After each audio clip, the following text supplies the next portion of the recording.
कि उस ज़माने में हम लोग वेट करते थे कि चर्चिल कब पार्लियामेंट में बोलेगा, क्योंकि हम जानते थे कि जब वो पार्लियामेंट में बोलेगा तो झूठ नहीं बोल सकते। एक ऐसा नेशन, एक ऐसा राष्ट्र जिसमें सूरज डूबता नहीं है। जब ऑस्ट्रेलिया में सूरज डूबता तो अरुणाचल में सूरज उगता, और उस पूरे एम्पायर एक आदमी के ज़बान की तरफ देख रहे थे कि ये पार्लियामेंट में क्या बोलेगा, क्योंकि झूठ नहीं बोल सकता। क्या ये बात हम अपने प्रधानमंत्री के बारे में बोल सकते हैं? ये हिंदुओं के खिलाफ मुसलमानों और सरदारों को भड़काने के लिए नहीं है, ये सिर्फ ये बताने के लिए है कि हर एक का खालिक, हर एक का क्रिएटर एक ही है। तो अल्लाह जो है वो सिर्फ मेरा नहीं हो सकता। मैं चाहूँ भी कि मेरा ही है तो वो नहीं हो सकता। वो तो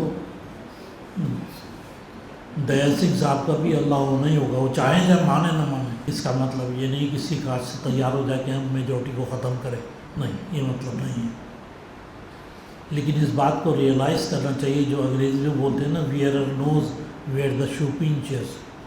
मैं यहाँ आपके सामने खड़ा हूँ, मुझे मालूम है कील कहाँ चुभ रही है जूते में। इससे पहले कि मैं भूल जाऊँ, मैं आप सबका धन्यवाद अदा करना चाहता हूँ, शुक्रिया अदा करना चाहता हूँ कि आपने मुझे भी बोलने का मौका दिया। टाइम बहुत हो चुका है और ज़रूरी सारी बातें हो चुकी हैं। गुरु तेग बहादुर जी के शहादत के 350 वर्ष पे इस ओकेज़न पर हम लोग इकट्ठा हुए हैं। उसका पर्पस क्या है वो भी आप लोगों को मालूम है। ये भी हम अच्छी तरह जानते हैं कि ईश्वर एक ही है, और हमारे धर्म में, इस्लाम में, जहाँ से हम शुरू करते हैं वो बोलते हैं अल्हम्दुलिल्लाह रब्बिल आलमीन। मतलब मैं धन्यवाद देता हूँ उस रब का जो दोनों जहाँ के पालने वाला है, ये वाला भी और आगे भी जितने भी हैं।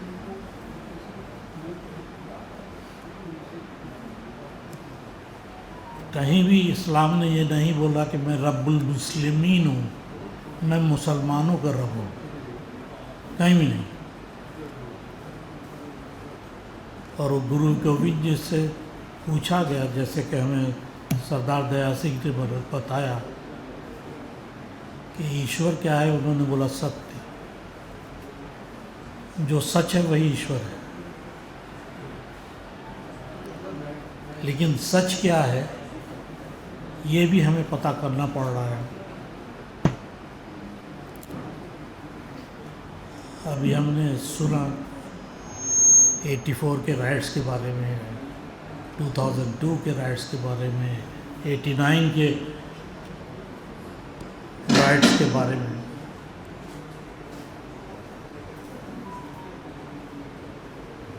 एक चीज़ जो मैं बहुत क्लियर करना चाहता हूँ, एक हमारे बड़े एमिनेंट जूरिस्ट हुए हैं इंग्लैंड में, उनका नाम लॉर्ड डेनिंग था, वो लॉर्ड चांसलर थे।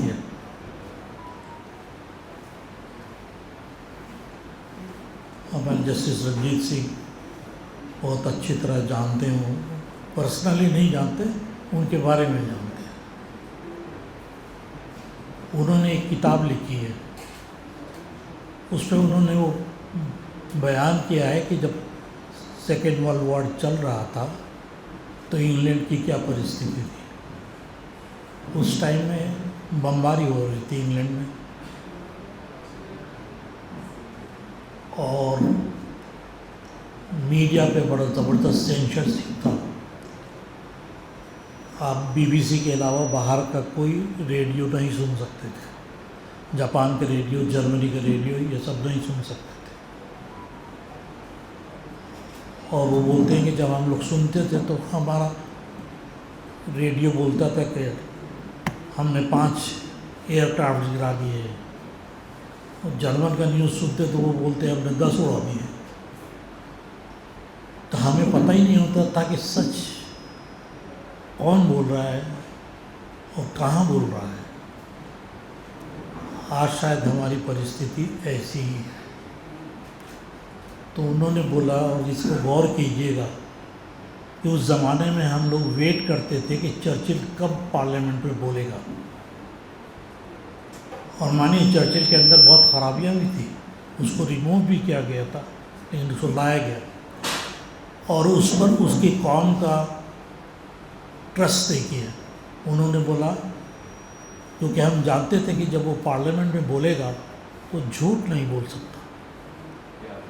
सोचिए, एक ऐसा नेशन, एक ऐसा राष्ट्र जिस पे सूरज डूबता नहीं है। जब ऑस्ट्रेलिया में सूरज डूबता तो अरुणाचल में सूरज उगता था, और उस पूरे एम्पायर एक आदमी के ज़बान की तरफ देख रहे थे कि ये पार्लियामेंट में क्या बोलेगा, क्योंकि झूठ नहीं बोल सकता। क्या ये बात हम अपने प्रधानमंत्री के बारे में बोल सकते हैं? इसका जवाब आप ही लोगों को देना होगा।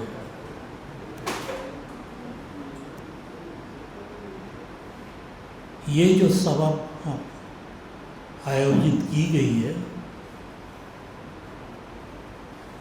ये हिंदुओं के खिलाफ मुसलमानों और सरदारों को भड़काने के लिए नहीं है। ये सिर्फ ये बताने के लिए है कि हर एक का खालिक, हर एक का क्रिएटर एक ही है। तो अल्लाह जो है वो सिर्फ मेरा नहीं हो सकता। मैं चाहूँ भी कि मेरा ही है तो वो नहीं हो सकता। वो तो दयाल सिंह साहब का भी अल्लाह वो नहीं होगा, वो चाहे चाहे माने ना माने।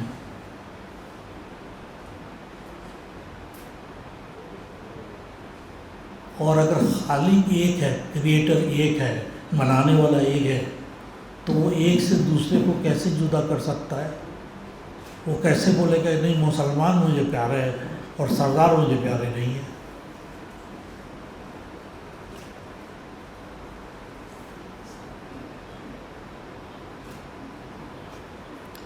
मुझे याद है, सभी ने अपनी अपनी कहानी सुनाई है, तो एक छोटा सा वाक़या मैं भी सुना दूँ।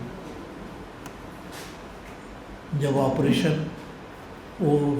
ये इंदिरा गांधी के मर्डर के बाद में जो हालात हुए, तो हम जहाँ रहते थे, हम आसाम से हैं, वहाँ भी थोड़े 2-4 इंसिडेंट हुए।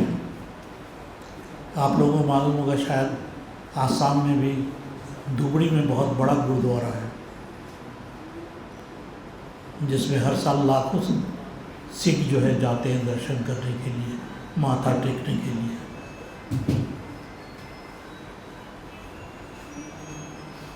तो हम लोगों के यहाँ हमारे शहर में एक सरदार जी थे, बड़े हैंडसम से, लंबे। उनके पास इम्पाला गाड़ी थी और उन्हीं के पास थी और किसी दूसरे के पास नहीं थी। तो काफ़ी नोन थे, कॉन्ट्रैक्टर थे। तो मैं एक दिन अपने घर की तरफ से ऑफिस से जा रहा था पैदल ही। उस ज़माने में पैदल भी चला करते थे लोग। अब तो हम भूल ही गए कि पैदल कैसे चला जाता है, हम चल भी नहीं सकते। तो मैंने देखा वो सामने से आ रहे हैं, पगड़ी वगड़ी सब बांध रखी थी। वो आया तो मैं देखा इसका चेहरा बहुत मुरझाया बसा है। तो मैंने पूछा उनको क्या बात हो गई, तो वो रोक रहा। मैंने कहा क्या हुआ? उसने बोला मेरा जो है सारा बाल बाल सब बिहार में कहीं साफ कर दिया लोगों ने। एक सिख के लिए एक बहुत दुख की बात है, बहुत दुख की बात है। वही उसका गौरव है, वही उसकी पहचान है। आप इससे पहचान ले रहे हैं।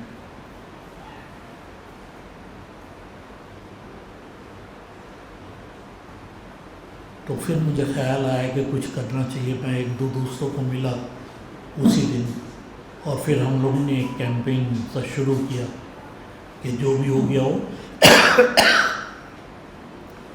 इंदिरा गांधी के कत्ल के बाद दिल्ली में या आसपास के इलाकों में, वो आसाम में नहीं होना चाहिए। और मुझे खुशी है कि वो चीज़ें जो थी वो दब गई।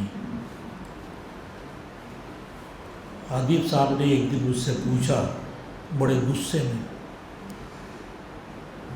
जो अभी आपके सामने बताया उन्होंने कि गांधी का मर्डर हुआ, कुछ नहीं हुआ हिंदुस्तान में, कोई राइट नहीं।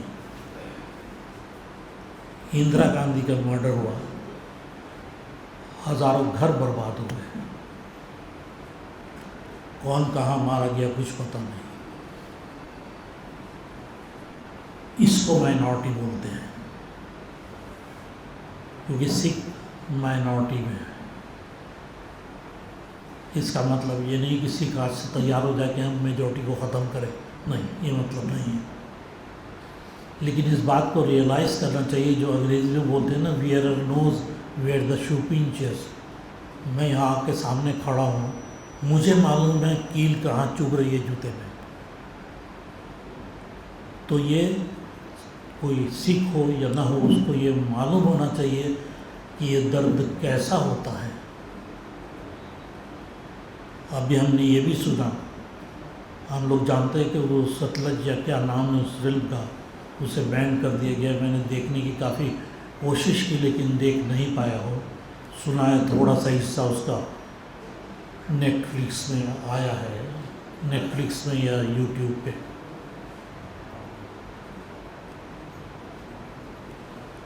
लेकिन जो अभी हमारे साथी ने बोला कि जो मारे जा रहे थे वो इनोसेंट यंग लड़के थे, मासूम। उनका दोष सिर्फ इतना था कि वो सिख है। भले ही उन्होंने खालिस्तान की बात नहीं की हो, उनके फैमिली में से किसी ने खालिस्तान को सपोर्ट न किया हो, लेकिन वो टारगेट बन गया है। एक बात याद रखिए कि हमारे जो अभी फ़िलहाल के जो रूलिंग क्लास है, इसके पास, जैसे हमारे जनरल इकबाल साहब ने बताया, एक ही रास्ता है, दोनों को डराओ।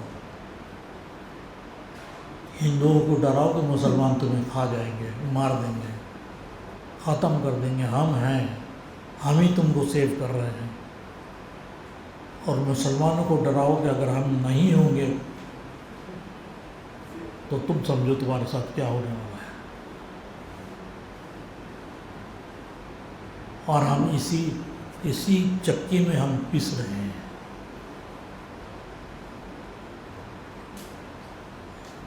हमारे दोस्त ने गुस्सा दिखाया है कि हम अभी भी बात कर रहे हैं कि हमें एक होना है, तो वो तो मैं नहीं बोलूँगा कि हमें एक होना है, लेकिन इतना ज़रूर बोलूँगा कि अब वक्त ऐसा आया है कि अगर आप और हम, हिंदू मुस्लिम सब, अगर खड़े नहीं हुए अभी इस सरकार के अगेंस्ट में, तो ये देश शायद बहुत सारे हिस्सों में बढ़ जाएगा, जो नहीं होना चाहिए। हमारे पूर्वजों ने बहुत कुर्बानियाँ दी इसके लिए, आपके पूर्वजों ने भी दी है, हम सब के पूर्वजों ने दी है, हिंदुओं के पूर्वजों ने भी दी है।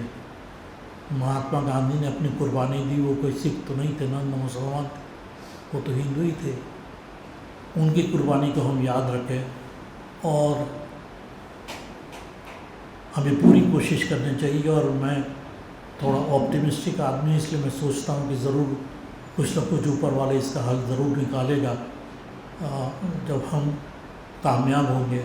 और ये नफ़रत की आंधी जो चल पड़ी है, इसे हम बहुत जल्दी कंट्रोल कर पाएंगे।